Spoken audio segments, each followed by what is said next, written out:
Today, we're diving into two of the most powerful and honestly most overlooked forces that shape just about everything in our lives: luck and risk. So, let me ask you this. What really separates a world-changing success story from a tragic failure? Is it all just about skill and hard work? Or is there something else going on here? Something we usually prefer not to talk about? Well, the answer really lies in these two concepts: luck and risk. And you should think of them like siblings, right? They're two sides of the very same coin. It's the simple and sometimes kind of uncomfortable reality that every single outcome is guided by forces that go way beyond our own individual effort. To really get a grip on this, I want to tell you a true story. It's a tale of two best friends and how the exact same 1 in a million odds shaped their lives in ways you just couldn't imagine. So, meet Bill Gates and Kent Evans. Both were brilliant.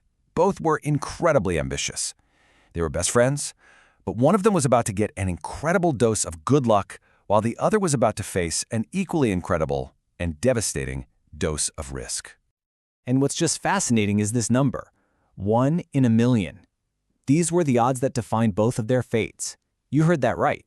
The exact same odds, leading to two wildly different outcomes. Okay, so first, let's look at Bill Gates' luck. In 1968, his high school, Lakeside, was one of the only high schools on the entire planet to get a computer. This was just 3 years after the tech was even invented. Think about that.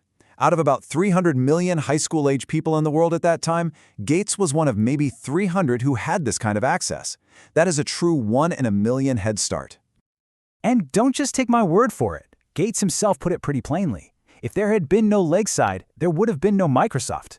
That's just how crucial that one single stroke of luck really was. And this brings us to the other side of that coin. Kent Evans.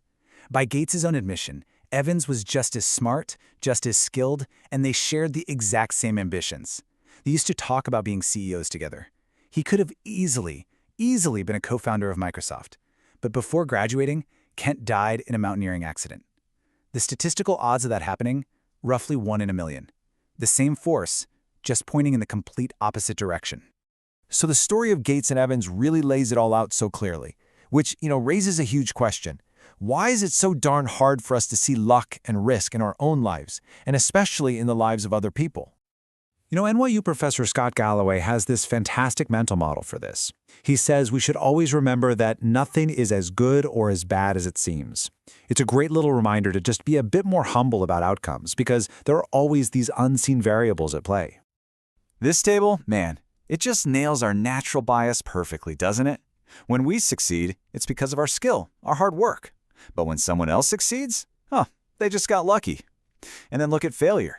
If we fail, it was bad luck. But if they fail, well, obviously they made some bad decisions. It's a total psychological trap that makes it really hard to see the world clearly.